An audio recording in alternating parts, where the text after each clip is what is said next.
నమస్తే. సో దాదాపుగా 2-3 రోజుల నుండి నిరుద్యోగులందరూ పెద్ద ఎత్తున ధర్నా కార్యక్రమం అయితే నిర్వహిస్తూ ఉన్నారు.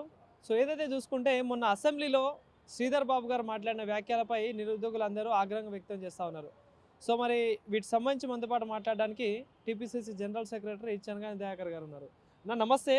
సో ఏంది మరి నిరుద్యోగుల పరిస్థితి, ప్రభుత్వం ఏం అనుకుంటా ఉంది, మరి వాళ్ళ సంగతి ఏమైనా నిరుద్యోగ నోటిఫికేషన్ వేసే ఛాన్స్ కనిపిస్తూ ఉందా? ఏంది అసలు నిరుద్యోగులు ఎందుకంటే రోడ్లపై ఎక్కుతా ఉన్నారు, ధర్నాలు చేస్తూ ఉన్నారు, అంటే ప్రభుత్వం దృష్టికి వస్తుందా ఇదంతా? ప్రభుత్వం దృష్టిలో ఉంది. ప్రభుత్వం కూడా సిద్ధంగా ఉంది. తెలంగాణ నూతన సంవత్సరంలో 2026లో తెలంగాణ యువతకు ఒక ఆత్మవిశ్వాసంతో పాటు భరోసాని ఇవాళ వివిధ శాఖలలో ఉన్నటువంటి ఖాళీల వివరాలు భర్తీ చేయాలనే ఆలోచన ప్రభుత్వానికి ఉన్నది. దయచేసి ఒక ధర్నా చేసి పోరాటం చేసి ఒక వాయిలెన్స్ చేస్తే ఉద్యోగాలు వస్తాయి అనేది కాకుండా ప్రభుత్వం దృష్టికే మీ యొక్క సమస్యలు, మీ ఎజెండా ఉంది కాబట్టి ముఖ్యమంత్రి గారు ప్రతి ఒక్క మీటింగ్లో ప్రతి వేదికల మీద నిరుద్యోగుల గురించి మాట్లాడే ఆలోచన చేస్తూ ఉన్నారు. దయచేసి 10 ఏళ్లలో ఉద్యోగాల గురించి మాట్లాడినోడు, ఉద్యోగాలు ఏనోడు, నిరుద్యోగుల జీవితాలతో చెలగాటమాడినటువంటి బీఆర్ఎస్ నాయకులు ఇవాళ నిరుద్యోగుల గురించి మొసలి కన్నీరు గారుస్తుంటే తెలంగాణ సమాజం చూసి నవ్వుతూ ఉందనే విషయాన్ని కూడా గుర్తు చేస్తూ ఉన్నాం.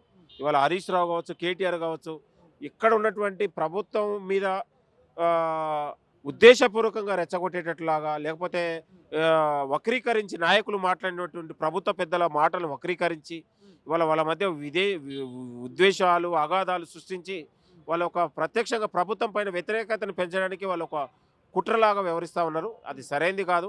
ప్రజాస్వామ్య పద్ధతిలో ప్రజలు మాకు ఒక గొప్ప అవకాశం ఇచ్చారు.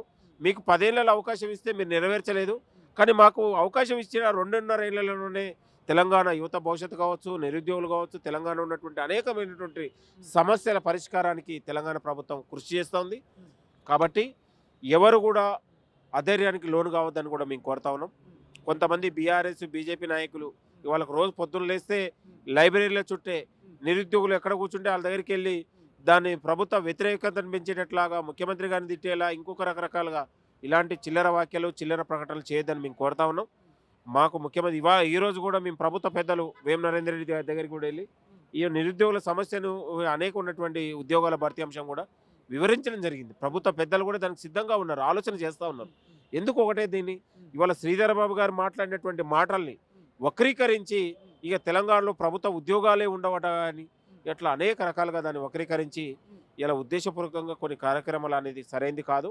మేము మీ భవిష్యత్తు పట్ల, మీ జీవితాల పట్ల ఈ ప్రభుత్వానికి గొప్ప విజన్ ఉంది కాబట్టి తెలంగాణ రైజింగ్ తెలంగాణ పేరుతో, ఫ్యూచర్ సిటీ పేరుతో ఇవాళ దేశ విదేశాల నుంచి పెట్టుబడులు తీసుకొచ్చి తెలంగాణ యువతకు ఉద్యోగాలు ఇవ్వాలని ఆలోచన చేస్తూ ఉంది. తెలంగాణలో లక్షలాది మంది ప్రైవేట్ రంగాలలో ఉద్యోగాలు ఇవ్వాలనే ఆలోచన ఒక పెద్ద ఎత్తున విజన్తో ఈ ప్రభుత్వం ముందుకెళ్తా ఉంది. ప్రభుత్వ ఉద్యోగాలు, ప్రైవేట్ రంగంలో ఉద్యోగాలు, ఇండస్ట్రియల్ రంగాలు, ఫార్మా రంగాలు, ఇవాళ సాఫ్ట్వేర్ రంగాలలో ఇట్లా ఉన్నటువంటి సాంకేతిక రంగాల్లో అన్ని రంగాల్లో చేసి తెలంగాణ యువత, తెలంగాణలో నిరుద్యోగ ఒక సమస్య ఉంది, దాన్ని ఒక పరిష్కార మార్గంగా ఈ ప్రభుత్వం ముందుకెళ్తా ఉంది.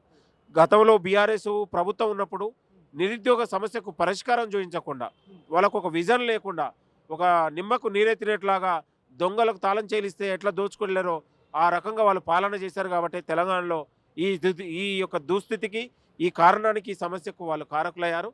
కాబట్టి ఈ ప్రభుత్వం గత పాలకుల లోపాలతో పాటు గత పాలకులు ఉన్నటువంటి చేసిన వైఫల్యాలను, నిర్లక్ష్యాన్ని సంహరించుకొని తెలంగాణ యువతకు ప్రధానంగా ఒక డిగ్రీ స్థాయి నుంచి ఉద్యోగాలు కల్పించాలి, ఒక ప్లేస్మెంట్స్ రావాలి, నాణ్యతమైనటువంటి విద్యా ప్రమాణాలు పెంచాలి అని ఇట్లా అనేక కోణాలలో నిరుద్యోగులకు నైపుణ్యాలు, స్కిల్ యూనివర్సిటీలు, స్కిల్ నైపుణ్యాలు పెంచాలనే ఆలోచనతోని ఇట్లా మేము ముందుకెళ్తా ఉన్నాం. దయచేసి ఒక ప్రభుత్వ విజన్ని, ప్రభుత్వ ఆలోచనని, ముఖ్యమంత్రి గారి యొక్క సంకల్పాన్ని మన తెలంగాణ యువత కూడా గమనించాలని కోరుతున్నాం. ఇప్పటికీ 2 ఏళ్ళు దాటుతా ఉంది, ఇప్పటికీ అన్ని ఎలక్షన్స్ అయిపోతా ఉంది, చివరిగా జెడ్పీటీసీ ఎంపీటీసీ ఎలక్షన్స్ ఉంటాయి. ఇప్పటికీ మమ్మల్ని కాంగ్రెస్ మోసం చేస్తూనే ఉంది. జాబ్ క్యాలెండర్ విషయంలో అప్డేట్ లేదు, 2 లక్షల ఉద్యోగాల మీద అప్డేట్ లేదు, ఇలాంటి నోటిఫికేషన్ మీద అప్డేట్ లేదు అని చెప్పేసి మాట్లాడతాను. సో ఏంటి మరి ప్రభుత్వం వీటిపై ఏమైనా దృష్టి చూపిస్తూ ఉందా? ఏం జరగబోతుంది అసలు?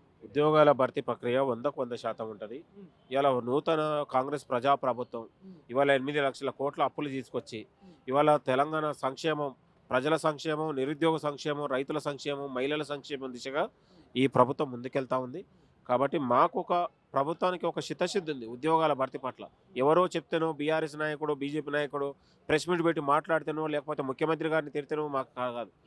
మాకు ఒక విజన్ ఆలోచన ఉంది. 10 ఏళ్ల పాటు వాళ్ళు పడినటువంటి అన్రెస్ట్‌లు కావచ్చు, వాళ్ళ సమస్యలు కావచ్చు, వాళ్ళ ఎజెండాగా మేము పనిచేసినాం. కాబట్టి ప్రభుత్వం ముందు చూపుతో దూరదృష్టితో ఈ ప్రభుత్వం పనిచేస్తూ ఉంది. వాళ్ళ కోసం ఉద్యోగాల భర్తీ ప్రక్రియ ఒక పక్క ప్రజాపాలన అంటా ఉన్నారు, అక్రమంగా అరెస్ట్ చేస్తా ఉన్నారు, పోలీసులతో లాఠీ చార్జీలు చేపిస్తా ఉన్నారు, మాపై కేసులు పెడతా ఉన్నారు అని చెప్పేసి నిరుద్యోగుల నుండి నిన్న మొన్న వచ్చిన వాదనలు. సో ఏంటి దీనిపై ఏం చెప్తారు? ఇప్పుడు కొందరు నిరుద్యోగుల సమస్యను పక్కదారి పట్టించేలా, నిరుద్యోగుల్ని ఒక రాజకీయంగా వాడుకునేలా కొందరు ఉద్దేశపూర్వకంగా కుట్ర చేసే ప్రయత్నం జరుగుతూ ఉంది. దయచేసి ఇలాంటి ఈ తప్పుడు సమాచారాలకు, తప్పుడు ప్రకటనలు లోను కాకుండా తెలంగాణలో ఉద్యోగాలు కావాలనుకునే తెలంగాణ నిరుద్యోగ యువత మీరు ప్రిపరేషన్కు సిద్ధం కావాలి. ఎలాంటి ఈ విష ప్రచారాలకు, రాజకీయ ఊబిలలో మీరు పడొద్దని కూడా నేను మనవి చేస్తూ ఉన్నాను.